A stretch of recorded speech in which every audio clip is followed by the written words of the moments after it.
இன்றைய முதல் வாசகம் திருத்தூதர் பணிகள் நூலிலிருந்த வாசகம் அதிகாரம் 4 வசனம் 32 முதல் 37 முடிய. அந்நாட்களில் நம்பிக்கை கொண்ட மக்கள் அனைவரும் ஒரே உள்ளமும் ஒரே உயிருமாய் இருந்தனர்.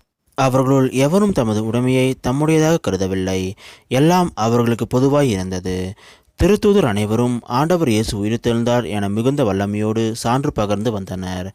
அவர்கள் அனைவரும் மக்களின் நல்லெண்ணத்தை மிகுதியாய் பெற்றிருந்தனர். தேவையில் உழல்வோர் எவரும் அவர்களுள் காணப்படவில்லை.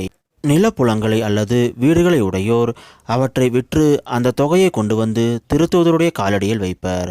அது அவரவர் தேவைக்கு தக்கவாறு பகிர்ந்து கொடுக்கப்படும். சைப்பரேசு தீவை சேர்ந்த யோசேப்பு என்னும் லேவியர் ஒருவர் இருந்தார். இவருக்கு திருத்தூதர்கள் ஊக்குவிக்கும் பண்பு கொண்டவர் என்று பொருள்படும் பர்னபா என்னும் பெயரை கொடுத்திருந்தார்கள். அவர் தமது நிலத்தை விற்று அந்த பணத்தை கொண்டு வந்து திருத்தூதர்களது காலடியில் வைத்தார். இது ஆண்டவர் வழங்கும் அருள்வாக்கு. இறைவா உமக்கு நன்றி.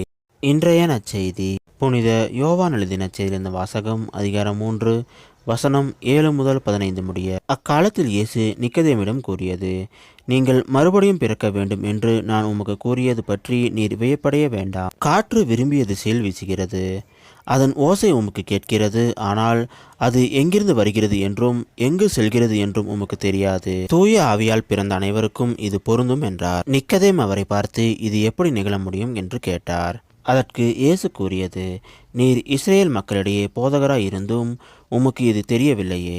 எங்களுக்கு தெரிந்ததை பற்றியே பேசுகிறோம், நாங்கள் கண்டதை பற்றியே சான்று பகர்கிறோம். எனினும் எங்கள் சான்றை நீங்கள் ஏற்றுக்கொள்வதில்லை என உறுதியாக உமக்கும் சொல்கிறேன். மண்ணுலகு சார்ந்தவை பற்றி நான் உமக்கு சொன்னதை நீங்கள் நம்பவில்லை என்றால் விண்ணுலகு சார்ந்தவை பற்றி சொல்லும்போது எப்படி நம்ப போகிறீர்கள்? விண்ணகத்திலிருந்து இறங்கி வந்துள்ள மானிட மகனை தவிர வேறு எவரும் விண்ணகத்துக்கு ஏறி செல்றதில்லை. பாலை நிலத்தில் மோசேயால் பாம்பு உயர்த்தப்பட்டது போல மானிட மகனும் உயர்த்தப்பட வேண்டும். இது கிறிஸ்து வழங்கும் நற்செய்தி. கிறிஸ்துவே உமக்கு புகழ்.